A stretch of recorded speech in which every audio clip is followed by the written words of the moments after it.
Assalamualaikum warahmatullahi wabarakatuh. Perkenalkan, kami dari kelompok 6 akan mempresentasikan hasil diskusi kami yang berjudulkan Perkembangan Studi Islam di Barat. Kelompok kami yang beranggotakan saya sendiri Agil Septianingrum dan rekan-rekan saya Arbi Setiawan dan Ardi Herdiansyah. Pemateri pertama saya sendiri yaitu sejarah studi Islam di Barat.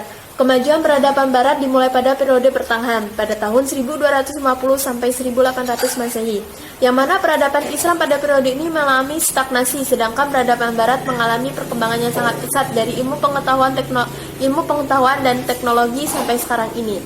Sebenarnya perkembangan tersebut banyak dipengaruhi oleh ilmu pengetahuan Islam, sebagaimana kita ketahui bahwa Andalusia Spanyol pada masa pemerintahan Bani Abbasiyah adalah merupakan salah satu tempat yang paling utama bagi Eropa dalam menyerap peradaban Islam, baik dalam bentuk hubungan politik, sosial, maupun perekonomian dan peradaban antara negara.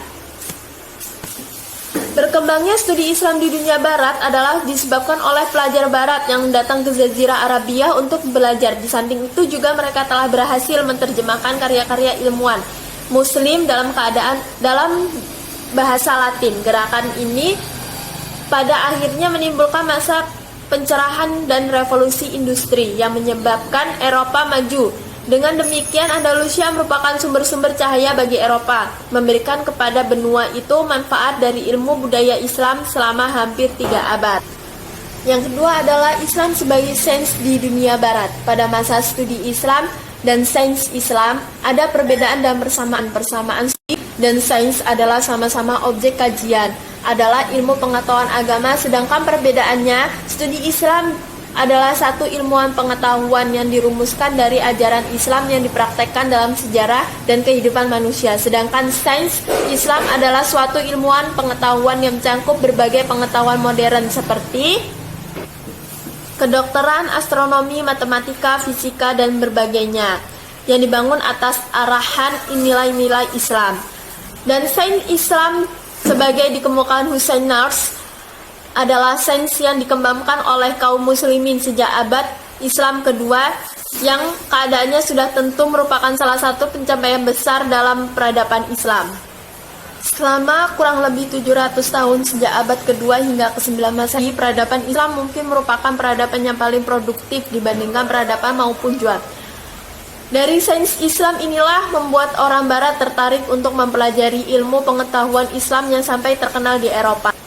Betapa gemilangnya kemajuan dunia Barat dengan mempelajari dan mendalami studi dan sains Islam. Hal ini terjadi pada akhir tahun 1801 Masehi. Pada waktu itu inilah membuka mata umat Islam bahwa mereka telah ketinggalan sangat jauh dalam ilmu pengetahuan. Maka pada waktu itu dikenal dengan masa Islam periode modern. Studi Islam di Barat merupakan bidang kajian tersendiri yang cukup kompleks. Terlepas dari kekompleksitasannya, studi Islam di Barat turut membentuk cara pandang para sarjana Muslim, terutama universitas-universitas Barat terhadap Muslim. Materi selanjutnya akan disampaikan oleh rekan saya, yaitu Arbi Setiawan. Assalamualaikum warahmatullahi wabarakatuh. Nama saya Arbi Setiawan. Di sini saya akan melanjutkan presentasi teman saya, yaitu Agil Septianingrum. Saya akan membahas tentang studi Islam di Jerman. 1. Munculnya studi Islam sebagai bagian dari studi ketimuran atau Oriental Studies.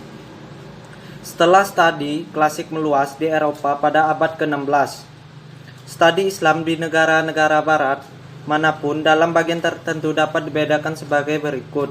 A. Studi Islam mensyaratkan kajian intensif tentang bahasa Arab sebagai bahasa. B. Studi teks hanya dapat dilakukan berdasarkan pada pengetahuan yang solid tentang bahasa Arab dan bahasa-bahasa Islam yang lain. C. Keahlian dalam kajian teks pada gilirannya merupakan prasyarat dalam kajian sejarah, termasuk di dalamnya berbagai kajian terhadap para sejarawan awal yang menulis dalam bahasa Arab, Persia, dan Turki. D. Penelitian teks dan sejarah memberikan jalan bagi kajian budaya, kultur, dan keagamaan Islam. E. Kajian terhadap berbagai wilayah budaya Muslim yang lebih luas membentuk bagian-bagian integral dari studi Islam. 2. Sumbangan pokok Jerman. Dalam studi Islam, sampai sekitar tahun 1950, Orientalisme Jerman dalam studi Islam sejumlah mempunyai tradisi yang kuat. 3. Karakteristik studi Islam Jerman secara umum. Dalam tradisi Jerman, kesarjanaan membutuhkan dedikasi yang terkadang bernuansa suci. Menjadi sarjana bukan hanya sebagai sebuah profesi sebagaimana profesi-profesi yang lain. 4. Studi dalam Inggris. Sejarah studi dalam Inggris pada tahap paling awal tidak lepas dari berbagai sejarah kajian tentang Islam abad pertengahan secara keseluruhan.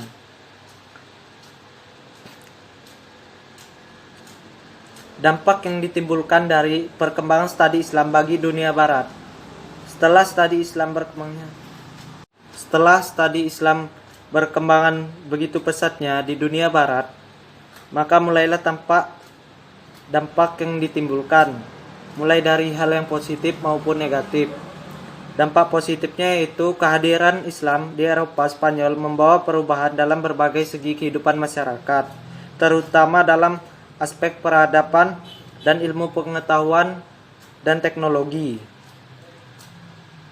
Dampak negatifnya yaitu setelah bangsa barat menjadi bangsa yang maju dan telah mengalami revolusi di bidang industri. Cukup sekian presentasi saya, selanjutnya akan dibacakan oleh teman saya, Ardi Herdiansah. Perkembangan studi Islam di negara-negara barat. Di antara berita gembira ini, yaitu apa yang diriwayatkan oleh Tirmizi ad-Dari. Ia berkata, aku mendengar Rasulullah SAW bersabda, yang artinya, Islam akan mencapai wilayah yang dicapai siang dan malam. Allah tidak akan membiarkan rumah yang mewah maupun sederhana, kecuali akan masuk agama ini ke dalamnya, dengan memuliakan orang yang mulia atau menghinakan orang-orang yang hina. Mulia karena dimuliakan Allah, sebabnya keislaman, dan hina karena dihinakan Allah, sebab kekafirannya.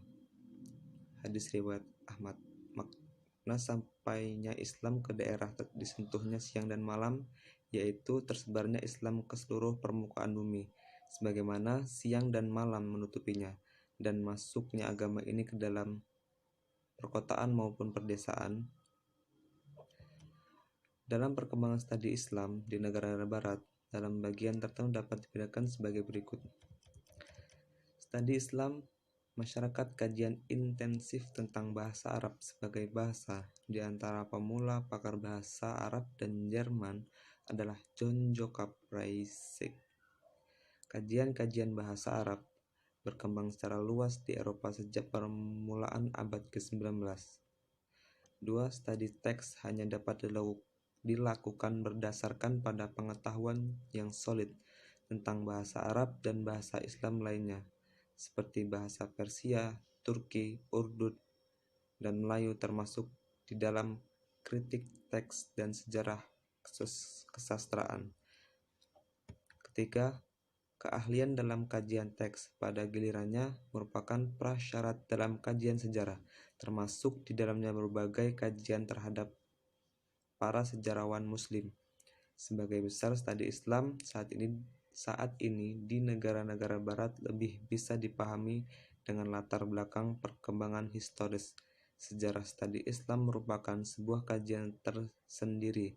Dalam kesempatan ini, barangkali cukup untuk mengacu pada sebuah monograf yang berkaitan dengan persoalan tersebut, serta sebuah kajian yang memfokuskan pada 5 Islamolog terkemuka pada 100 tahun pertama studi Islam.